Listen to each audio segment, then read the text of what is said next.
Selamat siang, mudah-mudahan di tengah jam yang kritis ngantuk ini penyampaian saya nggak menambah ngantuk. Eh, Pertama refleksi, kami dari panel, saya bergabung di panel oligarki, juga sangat gembira tadi ya di ujung sesi saya memberikan apresiasi yang setinggi-tingginya karena melampaui ekspektasi ternyata sangat menarik gitu ya diskusi-diskusi ini.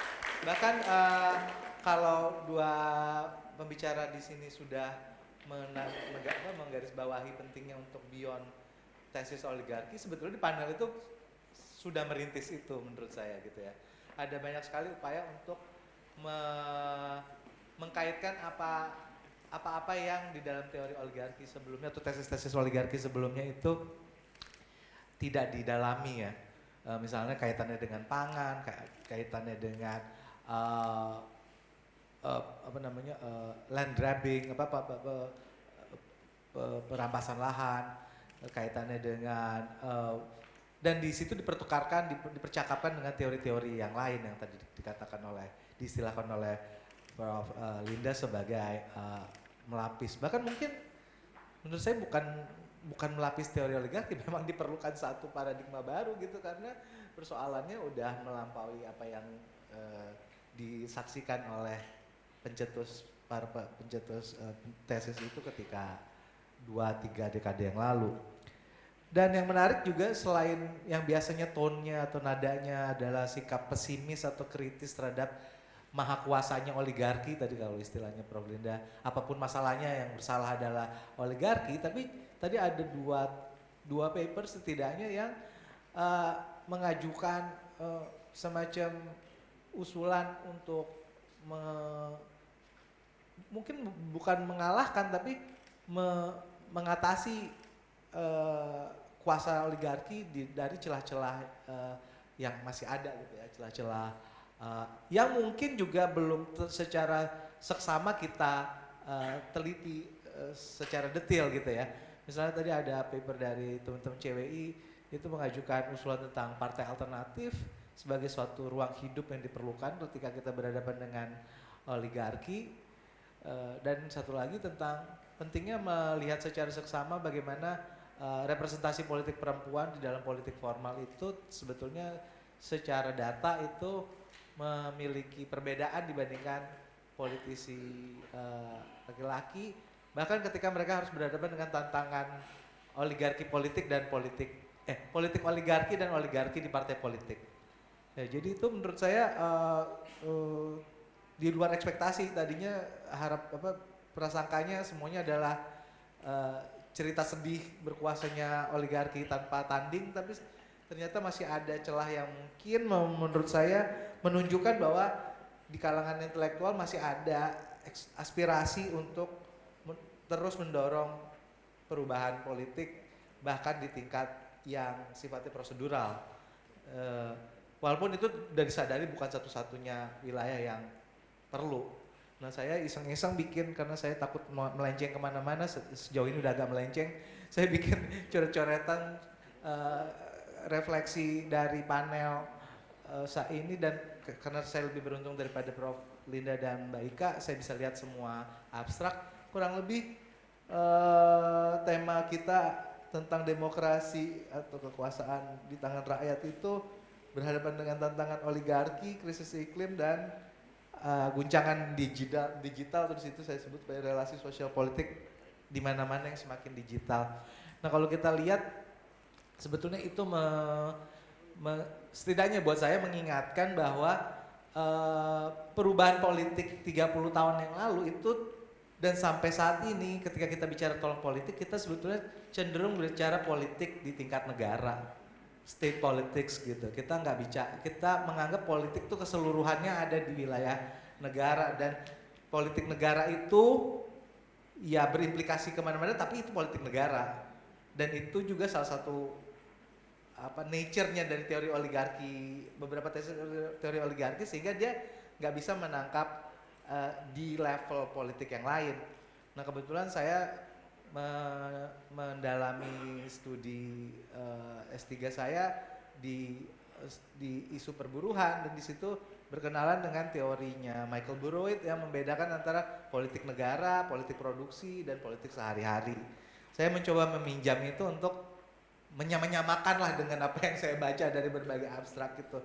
Bahwa sebetulnya juga banyak kajian atau usulan penelitian yang sekarang mengingatkan pentingnya melihat yang di level politik produksi. Ketika kita bicara soal climate crisis, itu kan dihasilkan dari satu proses produksi tertentu. Dia bukan semata-mata persoalan alam gitu, bukan semata-mata persoalan lingkungan, tapi ada satu proses yang sifatnya dialektis antara relasi sosial produksi yang dilakukan secara dominan pada suatu waktu dengan kenyataan material di alam yang kemudian menghasilkan krisis yang kita kenal seperti tahun lalu adalah tahun terpanas kalau menurut laporan lembaga-lembaga lingkungan, lalu juga semakin banyak bencana dan kejadian luar biasa yang diakibatkan oleh perubahan-perubahan di alam. Nah, itu terjadi menurut saya dan seperti di beberapa panel oligarki tadi terjadi akibat corak produksi tertentu, sawit misalnya, batu bara, pangan, yang semuanya adalah nggak bisa semelulu kita lihat sebagai politik negara gitu. Negara bahkan kalau di dalam panel oligarki tadi dengan baik kalau nggak salah itu Hussein dan siapa namanya peneliti dari LIPI itu menunjukkan adalah satu oligarki dijelaskan oleh mereka sebagai satu entitas yang terdiri dari komponen yang kompleks, di mana dia meliputi juga tidak hanya perkawinan antara politiko birokrat, tapi juga bahkan meliputi broker-broker yang di dalamnya kalangan intelektual, pekerja media, pemuka agama dan lain-lain. Yang itu membuat kita harus memperhatikan politics of everyday life. Ada level politik lagi yang lebih bawah. Tentu ada tadi disinggung soal perempuan adalah yang paling menanggung dari berbagai dampak itu, tapi juga di tingkat akar rumput kita sekarang merasakan, setidaknya saya mengobservasi bahwa politik keseharian itu sangat semakin digital. Kita misalnya ketika bulan Agustus itu mungkin diliputi rasa bingung, siapa ini sebetulnya yang demo di jalanan, siapa yang menjadi korban. Tapi dengan relatif cepat kita bikin semacam collective action dengan memasang yang jadi palet konferensi ini juga merah hijau karena relasi sosial kita secara digital yang mungkin lebih nggak ilmiah gitu ya, nggak perlu dijelasin kepada tetangga saya kenapa harus pakai ini. Semua tiba-tiba merasa itu adalah sentimen sosial politiknya gitu, merespon situasi yang tidak bisa mereka jelaskan. Begitu juga seringkali solidaritas sosial kita sekarang lebih bersifat digital ketimbang yang dekat gitu ya. Di tingkat RT RW mungkin kita nggak terlalu terutama di perkotaan ya tidak sangat dekat, tapi komunitas-komunitas yang terkumpul secara digital sangat banyak sekali, dan itu adalah yang dipraktekkan oleh generasi muda yang mungkin 50% dari populasi kita sekarang, milenial dan Gen Z, memiliki lebih banyak teman dan memiliki banyak perasaan relasi sosial di ruang digital itu ketimbang dan itu artinya politik sehari-harinya juga berubah. Jadi tidak hanya politik digital tidak hanya terjadi ketika momen pemilu dan kemudian ada apa istilahnya semacam penyalahgunaan dari teknologi ketika membentuk perilaku pemilu, tapi juga kenyataannya di tingkat politik sehari-hari memang terjadi perubahan yang semakin berkaitan dengan teknologi digital. Jadi itu saya campur aduk ya nomor 1, nomor 2. Jadi refleksinya sangat potensial sebetulnya untuk dilanjutkan menjadi paper penuh, penelitian penuh, dan bahkan disertasi yang bisa impactful ya, karena memberikan informasi-informasi baru yang penting, dan tentu saja artinya itu relevan 3 tantangan ini, dan setuju kepada kedua rekan saya yang jadi pembicara lainnya, memang karena keterbatasan sumber daya kita tidak memasukkan geopolitik, tapi beberapa tulisan terbaru beberapa hari terakhir ini udah mengingatkan gitu ya, apa yang terjadi di gejolak sosial di mana-mana ini harus dilihat dalam kerangka geopolitik juga gitu ya. Enggak, dia bukan sesuatu yang unik dalam artian tidak dapat diperbandingkan, dan yang kedua dia juga saling berhubungan sebetulnya sebagai satu realitas geografi gitu ya, atau realitas geopolitik. Dan ini menurut saya menjadi satu menjadi satu kemungkinan jawaban ke nomor 4 tadi yang solusi ilmiah gitu ya. Mungkin memang perlu dirintis usaha untuk bukan rintis yang tadi peserta di panel iklim, perlu dipelopori gitu ya, perlu dipelopori satu upaya untuk memperluas pembicaraan mengenai geopolitik gitu ya, sebagai sesuatu yang mungkin kita rasakan defisit gitu ya. Karena kalau di acara-acara TV gitu kayaknya semua ahli-ahli di TV tuh ngomongin geopolitik. Menurut geopolitik global, tapi artinya apa sebetulnya gitu. Nah ini kalangan akademisi justru membiarkan gitu kayaknya, terserah deh mau ngomong apa aja gitu.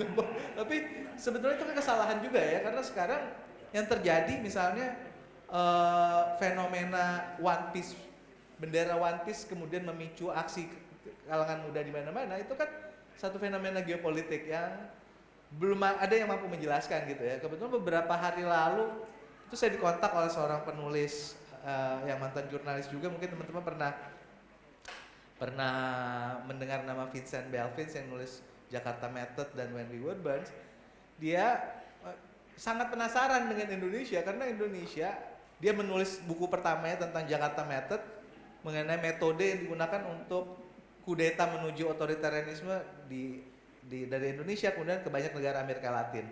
Di buku kedua dia mengkritik soal bagaimana optimisme yang awalnya tinggi akibat perkembangan sosial media itu dengan cepat terbalik dan menjadi sesuatu yang dikutuk diratapi karena mengakibatkan tidak mampunya untuk mengatasi polarisasi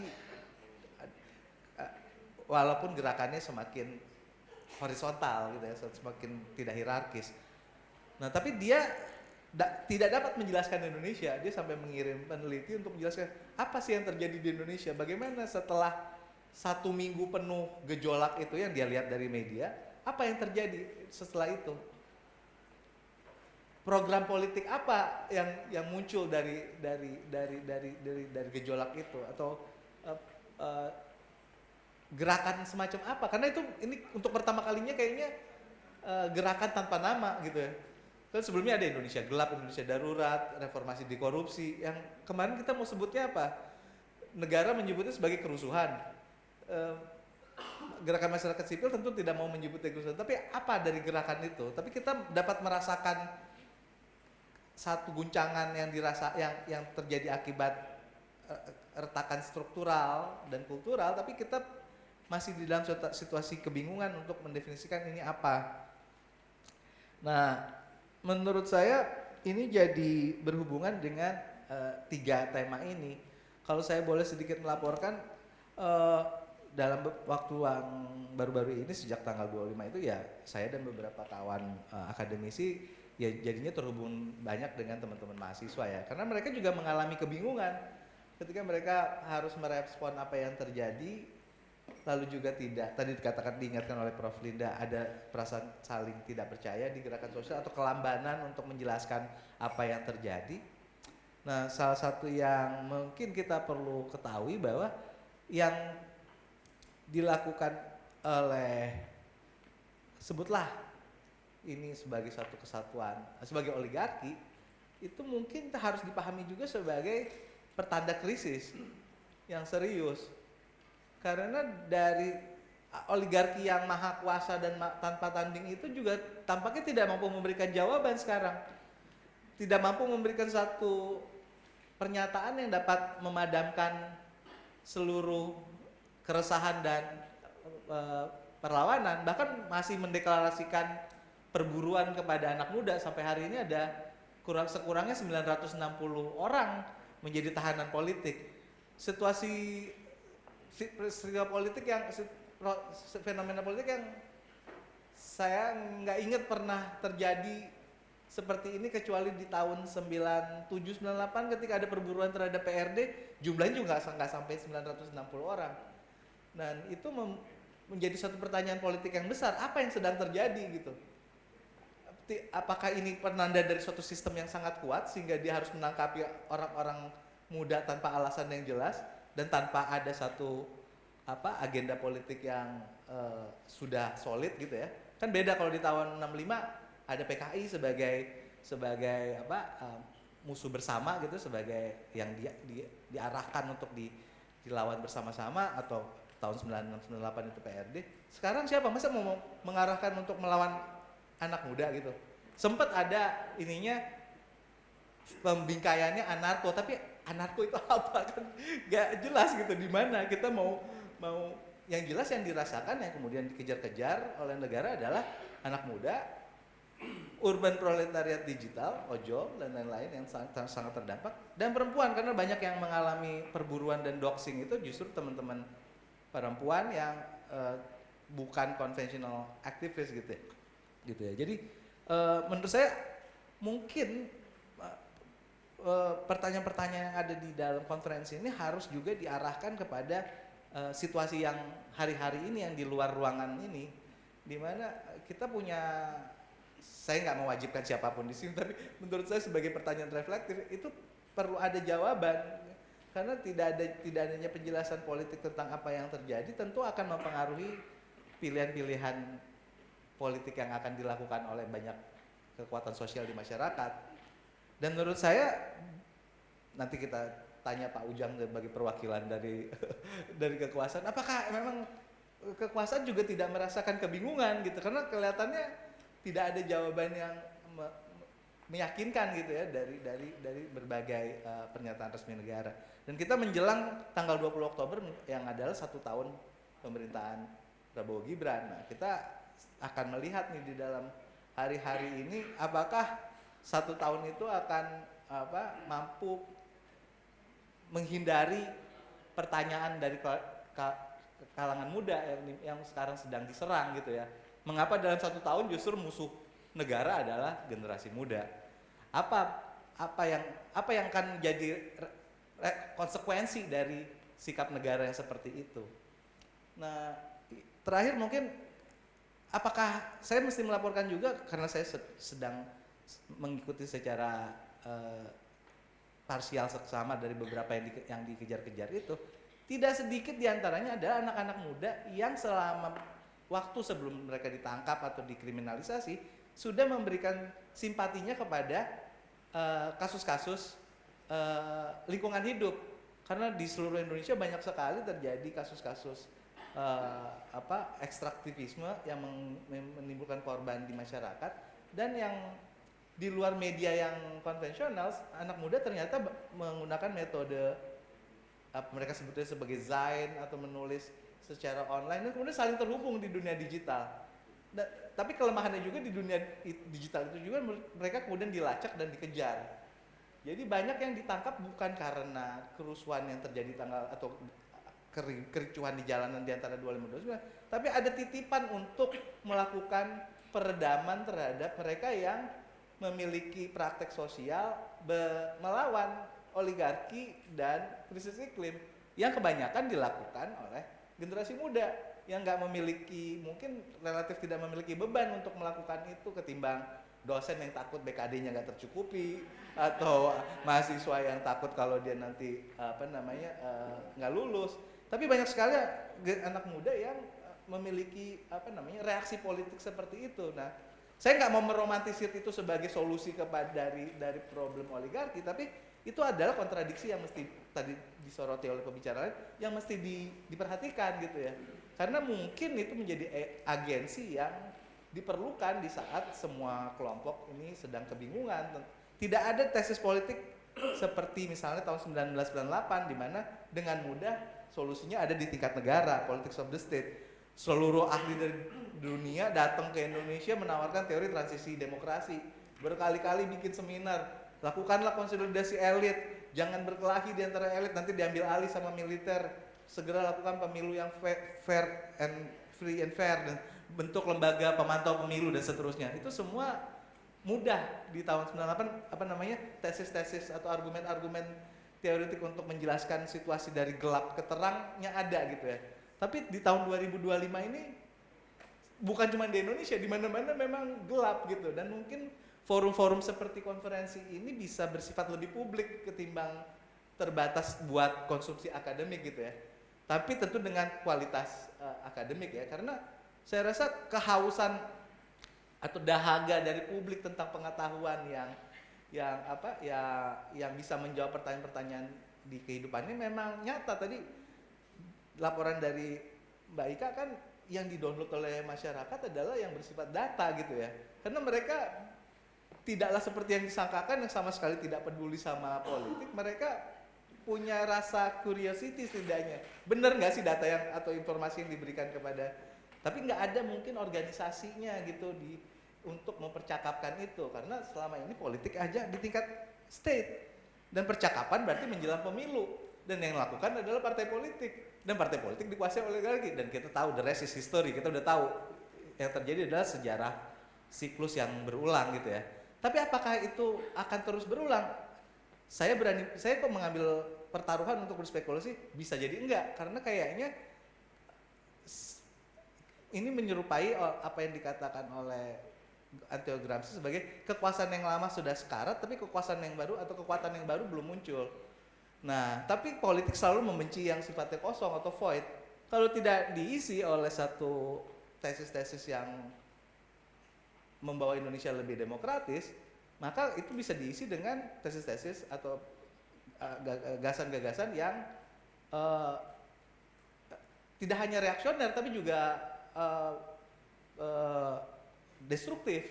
Karena itu kita bisa lihat di pengalaman negara-negara lain di Eropa, di beberapa negara Amerika Latin, itu terjadi pembalikan dari demokrasi ke otoritarisme. Dan tadi di salah satu panel ada yang bicara tentang ya ini sebetulnya saling melengkapi, demokrasi kolutif ala Jokowi sekarang dilengkapi dengan populisme oligarki Prabowo. Dan pertanyaannya, kalau itu saling melengkapi, apakah itu sudah menandakan kita memasuki fase baru atau fase pasca demokrasi, atau menjelang fase itu, dan apa yang harus dijawab atau apa yang harus dijelaskan oleh kalangan akademisi seperti kita mengenai kondisi yang sedang dihadapi itu. Ya, oke. Jadi itu menurut saya hal yang bisa saya laporkan dan saya usulkan. Terima kasih, saya kembalikan ke Mbak Riyati.